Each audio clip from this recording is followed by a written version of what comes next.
What's up, Thrashers, and welcome back once again to the Thrash Maniac 99 YouTube channel, and I am back with yet another CD collection update for you guys. And real quick note, I might still sound a little bit dry, but it's not nearly as bad as it's been the past couple of weeks. So I'm on the mend. Whatever was going on with my throat, I still don't know what the hell was up with it, but it's slowly getting better. Like I said, it still sounds a little bit dry, but it's not nearly as bad as it's been. But I figured to make up for the lack of reviews and also the one live stream, I figured, how about I do a CD collection update, since I finally got through all the CDs that I'm going over in this update in particular. And for the most part, this is the second part of the stuff that I got on my Toledo trip back in June, whenever I was up there for a couple of days visiting record shops and, of course, hanging out with the guys from Thralls of Metal for a day. And, well, here we go. Let's get started with this update.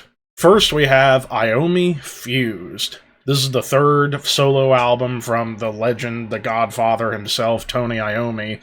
This was back in 2005, and this is actually a reissue from Rhino Records back in 2024. I knew I had to get this album at some point in the collection, considering, like, out of all the Iommi solo albums, this is the one that most people say, oh my god, this is actually a banger. And, well, for the most part, they were right. Yeah, musically, this album's pretty fucking kick-ass. Definitely has its roots in Black Sabbath. I mean, it makes the most sense with Tony at the helm in terms of... excuse me. in terms of guitar playing, as well as songwriting, and all the good stuff. Of course, this is also Glenn Hughes, which he's also featured on the cover, formerly of Deep Purple and Black Sabbath, doing vocals. Now, his vocals on Seventh Star, I mean, we've all had our piece about Seventh Star. It's not a great album, but Glenn Hughes is a great singer, no doubt about it, but he just didn't quite fit in Sabbath at that point in time. I'm glad they waited about 20 years to work together again on this, because honestly, this is what I feel Seventh Star should have been in '86, is something like this, where it's heavy, but it's still got its bluesy moments, but it's more of a metal album with aspects of doom and classic heavy metal. And top to bottom, just awesome tracks, especially the closer of the standard edition, which is I Go Insane. Over 9 minutes of just riffs upon riffs. And then, of course, even the 3 bonus tracks on here, Slip Away, Let It Down Easy, and The Innocents, all pretty solid bonus tracks that I honestly don't understand why they weren't included on the main release, but whatever.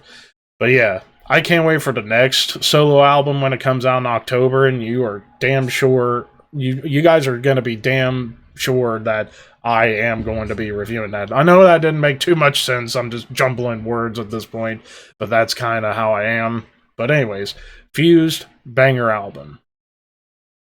Next up, we have Mercyful Fate, Into the Unknown.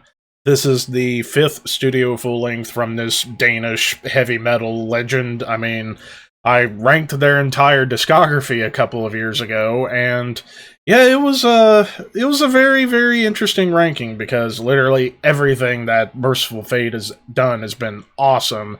This is one of those, and what's cool about this album, and I touched on it in the review, is that I believe this album was the first one, I think it was with, I can't remember the other guitarist at this point. I feel like this was around the time, I don't know if Michael Denner was already gone from the band at this point or not. Again, it's been a while since I've gone through, like, the history of the band since doing that ranking. But yeah, just to be sure, no, this was actually the final album with Michael Denner on guitars, and he went out on a high note. This is a pretty killer album, even though I think I had it at, I think it was number 5 in the ranking. It was like right in the middle, But still, it's a killer album. I mean, tracks like The Uninvited Guest still remains one of my favorite Mercyful Fate songs ever. But also, the title track, Cthulhu, The Mad Arab Part 2 is awesome. Um, 15 Men and a Bottle of Rum, Ghost of Change. Just top to bottom, just killer classic heavy metal with the awesome vocals of King Diamond. I still say anybody who thinks his vocals suck is completely wrong, because King Diamond's fucking a beast. And he continues to show his prowess, even in 1996 at 40 years old, still killing it to this day. But yeah, Mercyful Fate Into the Unknown, killer album. If you love Mercyful Fate, chances are you already have this, but if you don't have it, check it out. Next up, we have Misery Index, Rituals of Power. This is the 6th studio full-length from this Maryland-based death metal / death grind band. I mean, I've been a fan of this band pretty much ever since this album came out. Like, I jammed this one in 2019, and holy shit, this is just some awesome death grind right here. I mean, of course, I associate Misery Index closer to the death metal side of death grind, but when it does get grindy, it is powerful, it is brutal, intense. But of course, when the band leans more onto the death metal riffing and blasting, that's where I really latch onto them. But yeah, this album, top to bottom, is just packed full of aggression. I mean, tracks like Decline and Fall, The Choir Invisible, the title track, the Hammering the Nails, just compact songs for the most part, with a couple of songs that exceed the 5-minute mark, that just showcase everybody's talents. I mean, Adam Jarvis, killer drummer, and of course, Jason Netherton, an awesome bassist and vocalist, Mark Kloppel, killer guitarist himself. So, yeah, this was the album that got me into Misery Index, and I've been slowly working my way to getting all of their stuff. But yeah, if you are a fan of, oh gosh, like Napalm Death, Terrorizer, As Suck, but I would also say like Dying Fetus, Hate Eternal, and even in spots like Vader, check this out. This is fucking awesome. Next up, we have Morta Scold, Suffer for Nothing. This is the 6th studio full-length from this Wisconsin-based death metal band. Of course, I have their classic album, Dying Remains, which is a beast of a death metal album from the 90s. And of course, after the 90s, they were on a pretty long break, and then they've been on a slow comeback. This is one of the albums in that comeback. This was the one that came out before the most recent one that came out, I think, last year.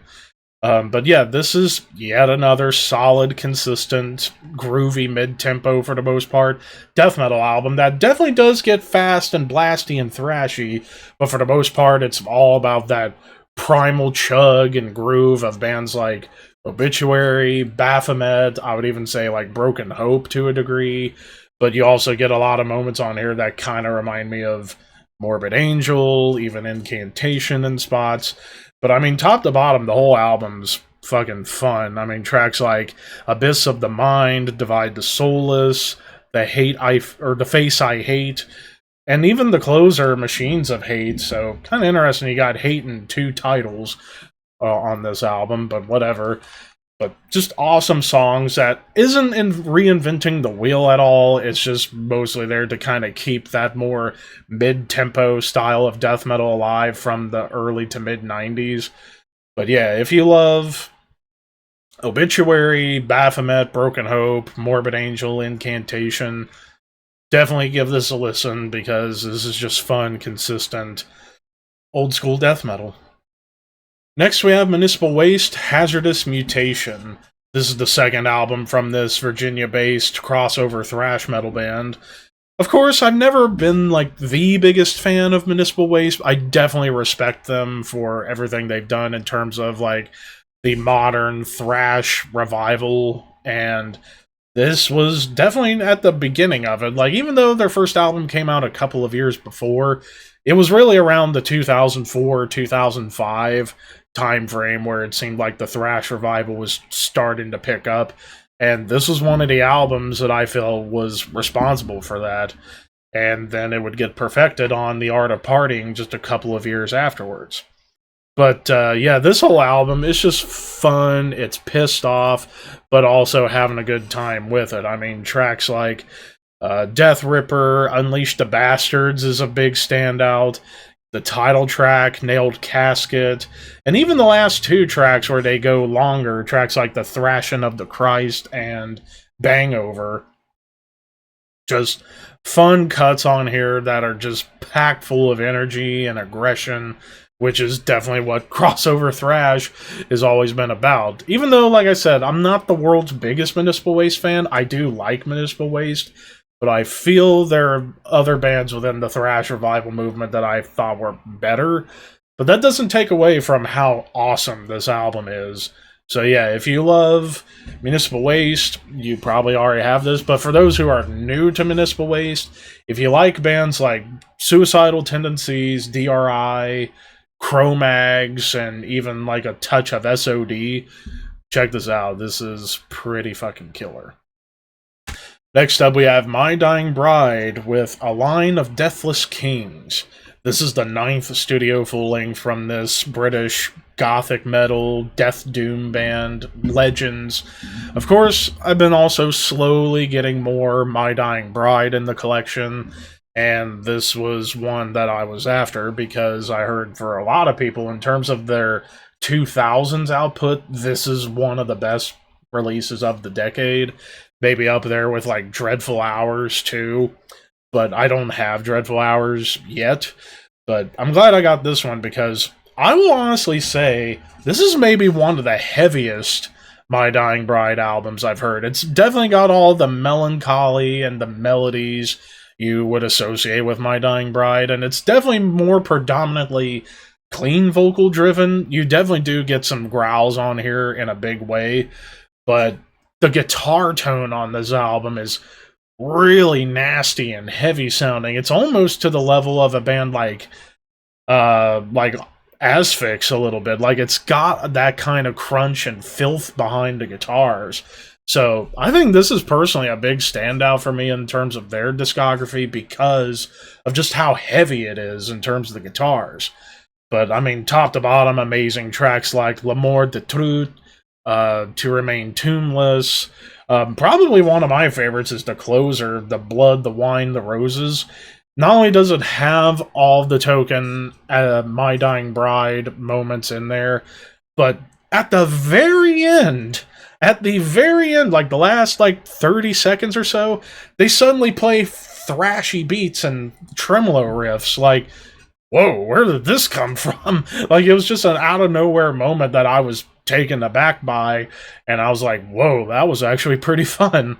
So yeah, this is actually, I think, one of their best albums in terms of what I've listened to thus far from the band. I obviously haven't listened to everything from this band, but this is up there amongst, I think, one of their best works from what I've listened to.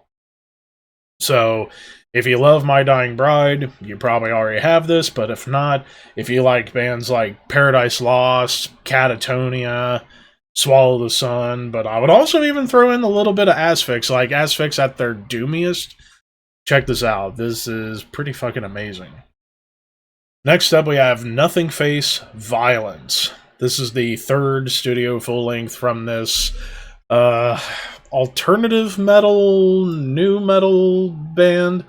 It's kind of hard to really use either term because they honestly kind of fit in both.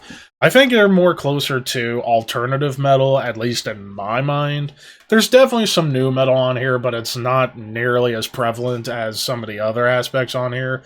But I wanted to get this one because I heard in terms of like some of the new metal albums that I think gets, or that a lot of people give a lot of respect and praise to, this is one of those albums.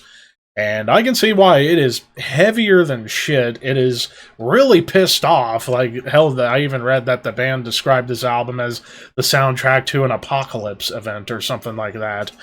And it definitely adds up because a lot of these songs, like Make Your Own Bones, Can't Wait for Violence, which was one of the songs I heard first from this band, Everlasting Godstopper, Piss and Vinegar, just really fun songs. Really, the only thing that I didn't like about this album a whole lot was the clean vocals. Like, the clean vocals were inconsistent all throughout. Like, there were moments where he does hit the pitch and hit the key just right, and then there are other moments where Matt Holt's vocals just kind of feel like they're a little off key, but still, like, his like bark is pretty pronounced and strong. So in terms of new metal or alternative metal, whatever you want to call this band, this is actually, for the most part, musically really, really good. And this came out in 2000, so this was like right at the peak of nu metal's popularity before it slowly started to dwindle right afterwards. But yeah, in terms of bands to compare this to, honestly, I don't really think I can compare this to really many other bands. Like, there are moments where it kind of touches on Godsmack, there are moments where it touches on Old Corn, so it's kind of like somewhere in the middle of both. But still, this is actually a pretty good album. Give it a shot. Next up, we have Sinister Hate. This is the third studio full-length from this Dutch death metal legend. And funny enough, whenever I picked this up at one of the record stores, this is actually an OG copy from 1995 on Nuclear Blast Records. Well, Nuclear Blast America, the American division of Nuclear Blast back in the day. So I was like, I might as well snag this, and holy shit, is this album fucking evil and brutal. Like, of course, that's Sinister's entire MO, is being evil but also brutal at the same time. And this is definitely a killer album for sure. I don't know if I like it more than, say, Cross the Styx or maybe even Diabolical Summoning, but still, this would be up there amongst some of their best work. And this is back when, I can never get his name right, but Odd, or Aod, the now current vocalist who's now suffering through illness, which, I mean, best wishes to you. I hope you get better, buddy. But this was back when he was on drums, and he puts on a killer drum performance. I think he's a very underrated death metal drummer. This was the last album with their original vocalist, Mike Van Mastrite, and personally, I prefer Mike's vocals over Aod's vocals, personally, but still, this album, just top to bottom, is just brutal, it's heavy, it's evil, though you still do get some pretty tasty melodies, like tracks like Awaiting the Absu, hell, Entombment of Chaos, which I think that ended up being the title of a Skeletal Remains album much later. To Megatherion, The Blood Feast, just fucking heavier than hell songs. For 1995, when people saw that 1995 was like the beginning of the decline of death metal, quote unquote, which I still think is one of the biggest hyperboles in the history of music. But this is an album that's proof that death metal was still very much alive in 1995.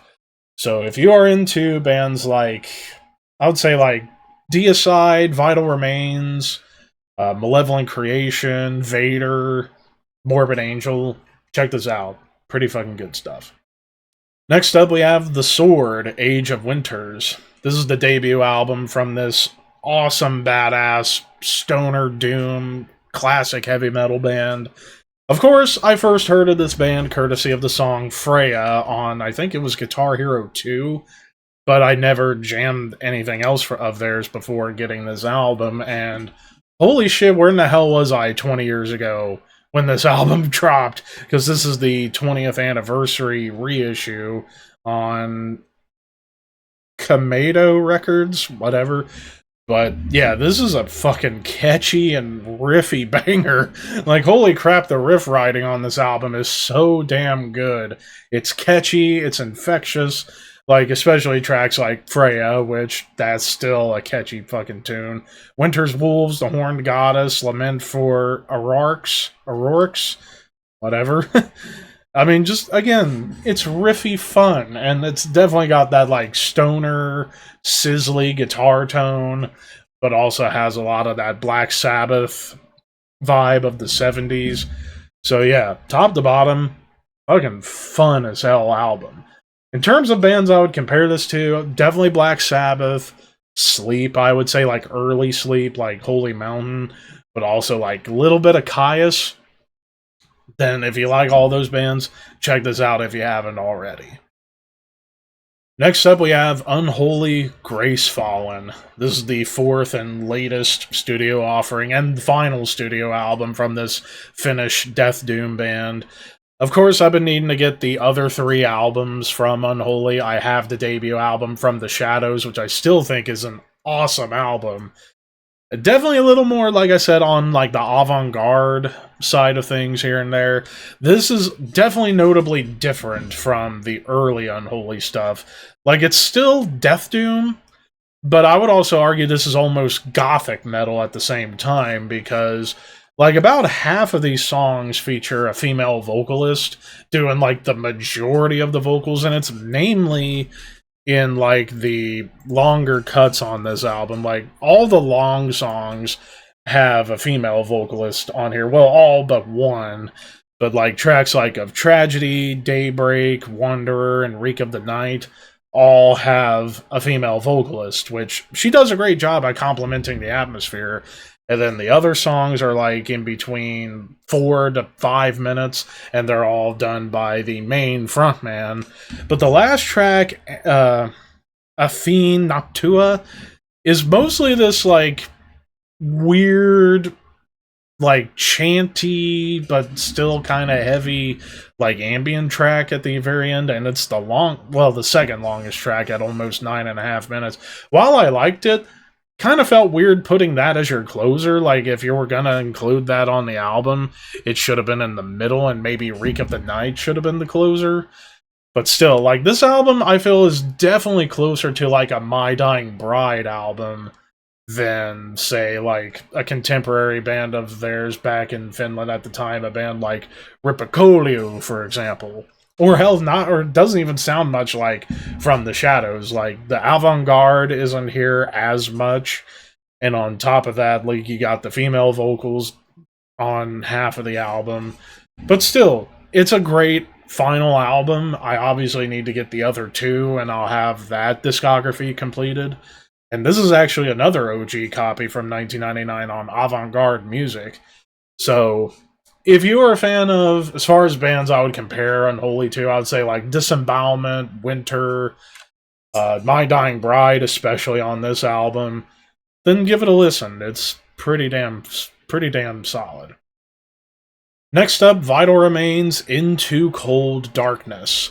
This is the second studio full-length from this Rhode Island death metal legend. Of course, been trying to get the rest, well, most of the Vital Remains discography. Icons of Evil, I'm still kind of iffy on, but everything else I've been on the hunt for. And now I think the only one that I'm missing is Forever Underground, I believe. But I have all the other ones minus Icons of Evil. But yeah, this was their second album, came out in 1995 on Peaceville. And, well, this one does mark a bit of a shift, namely in the production. This was, I think it was recorded in Rhode Island, but it would be mixed and mastered at More Sound by Scott Burns.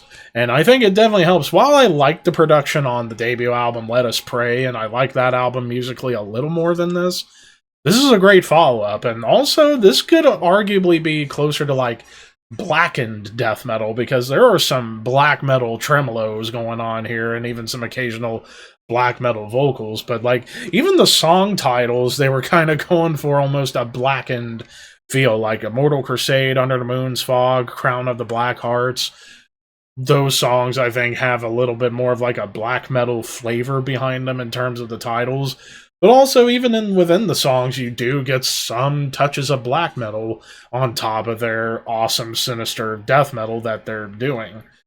But yeah, 7 tracks, but they all pack a fucking punch and blasts and riffs like no other death metal band at that point. Well, the closest band to compare them to, obviously, is Deicide, but personally, I think Vital Remains is a lot more adventurous musically than Deicide, but that's just my take. But also, what stands out, the 2 cover songs.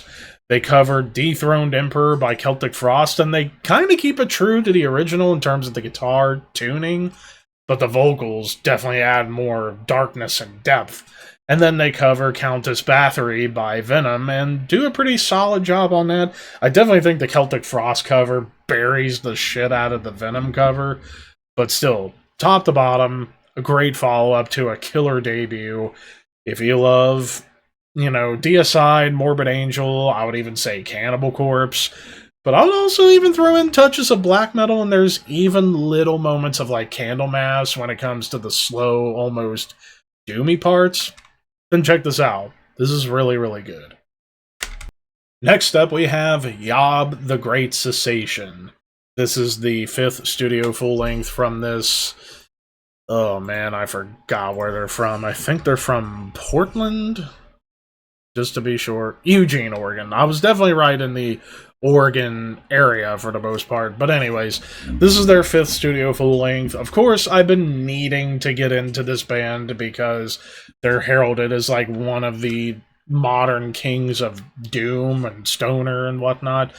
However, this album in particular, personally, I think there's more to them than just straight up doom metal. Like I said, there's some touches of stoner metal, but I would also even say touches of sludge and even black metal, because especially the opening track, Burning the Altar, there's black metal tremolos all over that song.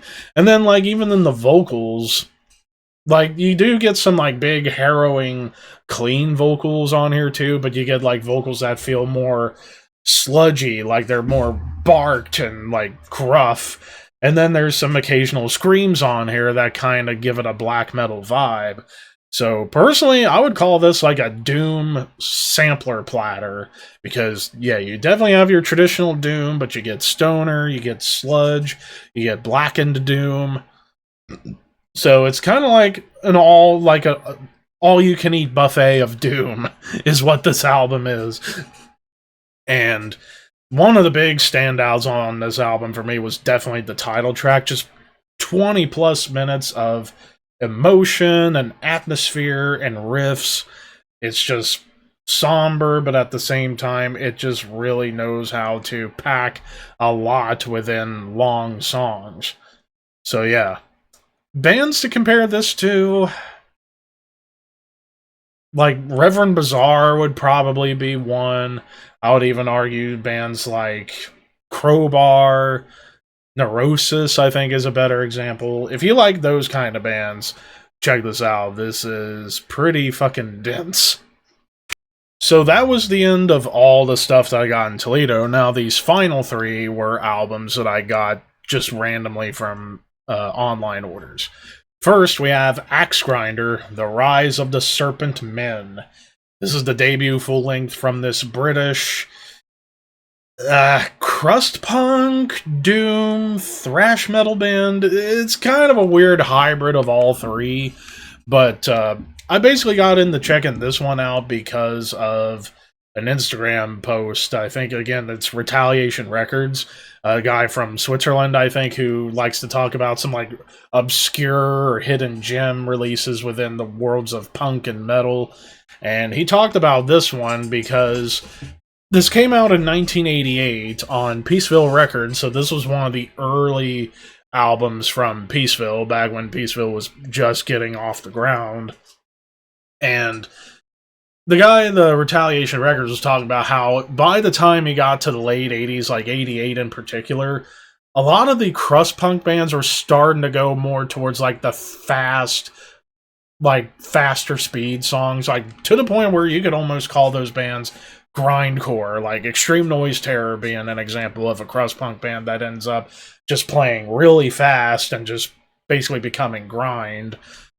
Axegrinder were crust punk, but I think they were definitely more on the metal side of the crust punk spectrum, because there's not really much on here I would say is like punk rock inspired or anything like that. Like a lot of the riffing on here feels very metal to me. And also what's important with this album is that this was basically Axegrinder picking up the torch from where the band Amoebics left off in the mid-80s, when they pioneered crust punk by playing a slower, more metal-inspired sound, but then broke up. Axegrinder basically picked up where Amoebix left off by playing this slow, but also at times like up-tempo, but very atmospheric, apocalyptic music, because not that many tracks on here. Like, it's only 7 tracks on this album in under 40 minutes, but man, they know how to write riffs that just feel dark and dense and apocalyptic, which is really the whole atmosphere on here. Tracks like Hellstorm, Life Chain, Evolution, The Final War is a particularly dark, almost doom metal song. Like, there's a lot of riffs on here and tempo shifts that feel very doomy, but you do still get some like almost thrashy up-tempo sections on here too. But also what stands out is the use of clean guitar. Like, there's some great clean melodies all throughout this album. And also, fun fact, this album art done by the one and only Jeff Walker of Carcass. So Axegrinder was already inspiring a lot of extreme metal bands in the British scene at the time. And hell, I and a lot of other people who have heard this album would make the argument this album would arguably go on to inspire bands like Bolt Thrower to start playing a more double-time, mid-tempo style of death metal with the war-driven feel that this album has. So, yeah, even if you're not a big crust punk guy, this is still an essential listen in my personal opinion, because while it's considered crust punk, it's definitely way more on the metal side of crust punk than the punky side. Like, there's some doom on here and some thrash. So if you like, Amoebix, I would even say at times like Voivod, Black Sabbath, but of course even going on to inspire like Bolt Thrower. Check this out. Really great stuff. Next up we have Gaerea, Limbo. This is the second studio full-length from this Portuguese-based black metal band, or at least they were. So, before, in a couple of updates, I got their first and their third albums, Unsettling Whispers and Mirage. Both of those albums great. Definitely can tell a difference between the two. And this is the middle child of those two albums. It came out in 2020.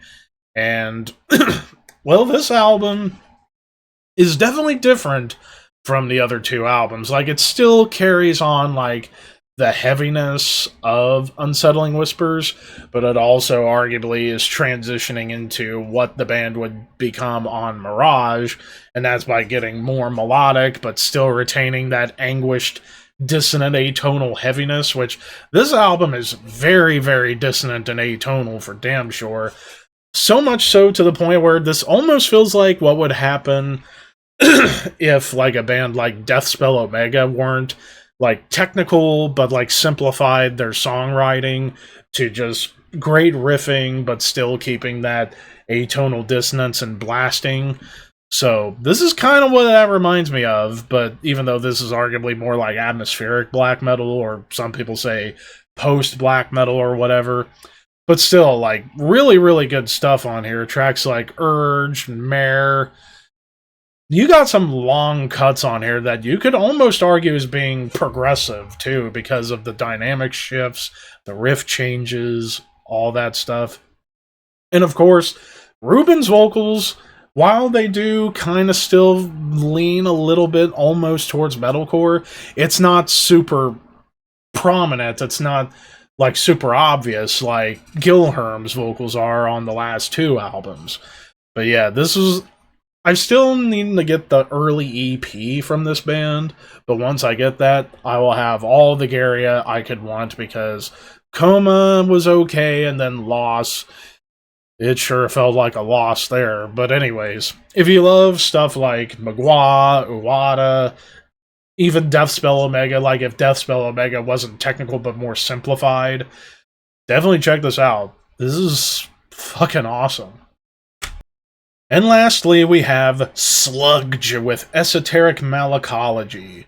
This is the fourth studio full-length from this British progressive blackened death / sludge metal band. It's kind of a weird hybrid of so many things, but here we are talking about this one. So I remember this was really hyped back in 2018, like as like one of the best releases of the year. I never got around to jamming it until during the Toledo trip. Necrotic Nick was jamming me the track War Squids off of this album, and I'm like, I've been needing to listen to this album, and holy shit, that song is fucking kick-ass. And I love how a lot of these song titles are puns to song titles and band names of other bands. Like War Squids, obviously, is an homage to War Pigs by Black Sabbath. Crop Killer, an homage to Cop Killer by Body Count. The Spectral Borrows, an homage to The Spectral Sorrows by Edge of Sanity. Slave Goo World, homage to Slave New World by Sepultura. Transylvanian Fungus, homage to Transylvanian Hunger by Dark Throne. Putrid Fairy Tale, homage to the song Lucid Fairy Tale by Napalm Death. And then Soul Thrower, obviously homage to Bolt Thrower, so they like to go for a lot of puns, which I certainly respect, because I like puns myself, even if it irritates Necrotic Nick. I still love his reaction to me going, Leonardo da Vinci. Never let you live that down. But anyways, in terms of the music on here, though, this is just all over the place, but in the best way possible. Like, there are moments on here where it feels like I'm listening to, like, Mastodon, Gaerea, a.k.a, Hafe, even, like, Cattle Decapitation in spots. And the vocal flips going from death metal roars to black metal screams to strange yet tuneful, clean vocals that kind of remind me of Anal Nothrock to a degree. But the songwriting on here definitely gets proggy, but it also has some... I don't really hear that much in the way of sludge metal. Like, the closest it gets to, like, a sludgy vibe would be, like, the dissonant atonal moments that feel like Mastodon, like old Mastodon. But that's really it. Most of this is just proggy, blackened to death, brutality. I think Alan Cassidy played drums on this because he joined the band in 2018 from Black Dahlia Murder. But I don't know if it was him playing drums. I think it was, but somebody can correct me if I'm wrong. But yeah, this is a killer album. If I could redo my year-end list from 2018, this would have definitely been on the top 10 for sure. If you love a.k.a, Gaerea, Mastodon, Hafe, Cattle Decapitation, and Anal Nothrock, check this out. This is fucking disgusting in all the best ways. And that, ladies and gentlemen, does it for my update video here. So yeah, a lot of great stuff that I got in this update. And as we speak, I am currently working on my next stack, which has been mostly stuff that I've just been buying here and there over the past couple of months. I've not got full enough to do an update video yet, but that should be happening relatively soon. Of getting more stuff. But anyways, what's your guys' favorite release out of everything I showed off today? Let me know in the comments below, and don't forget to like, comment, share, subscribe, all that fun stuff. But until next time, thank you for watching, keep your horns high, and your dreams wet.